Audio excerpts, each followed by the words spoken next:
रात का अंधेरा घिरते ही सरकारी स्कूल की इमारत और भी भयावह लगने लगती थी। पुरानी दीवारों पर पड़े दरारें, टूटी खिड़कियां और सुनसान गलियारे, सब कुछ जैसे किसी भूतिया कहानी का हिस्सा हो। यह वही स्कूल था जहां पिछले एक साल में 3 बच्चों की रहस्यमय परिस्थितियों में गुमशुदगी हो चुकी थी। स्कूल के आसपास के लोग फुसफुसाते थे कि यह जगह शापित है। कोई कहता कि यहाँ रात को अजीब अजीब आवाजें आती है, तो कोई कहता कि उसने खिड़कियों से काली परछाइयां झांकते देखी है।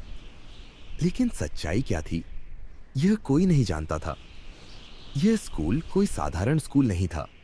कहते हैं यह इमारत कभी एक पुरानी हवेली हुआ करती थी, जिसमें एक क्रूर शिक्षक रहा करता था, गुप्ता मास्टर।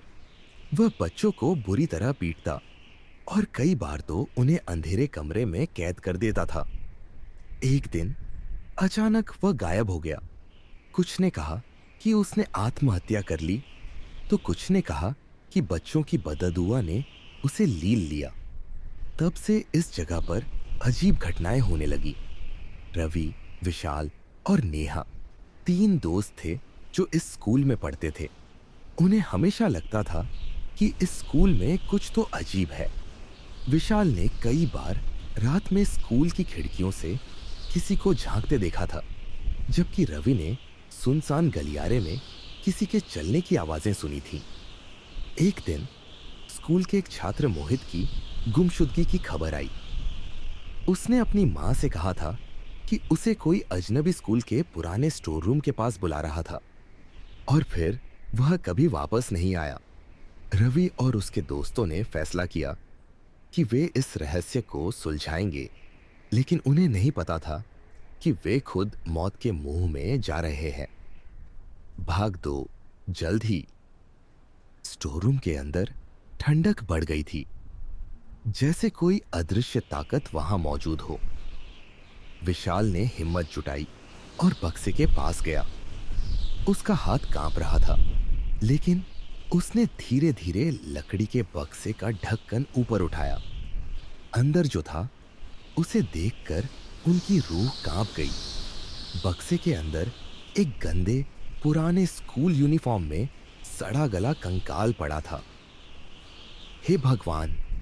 नेहा की आवाज डर से कांप गई। रवि ने बक्से के अंदर और गहराई से देखा। कंकाल के पास एक पुरानी डायरी रखी थी, जिसका कवर फटा हुआ था और पन्ने पीले पड़ चुके थे। रवि ने धीरे धीरे वह डायरी उठाई। उसके पहले पन्ने पर धूल जमी थी, लेकिन नाम अब भी साफ दिख रहा था, मोहित शर्मा।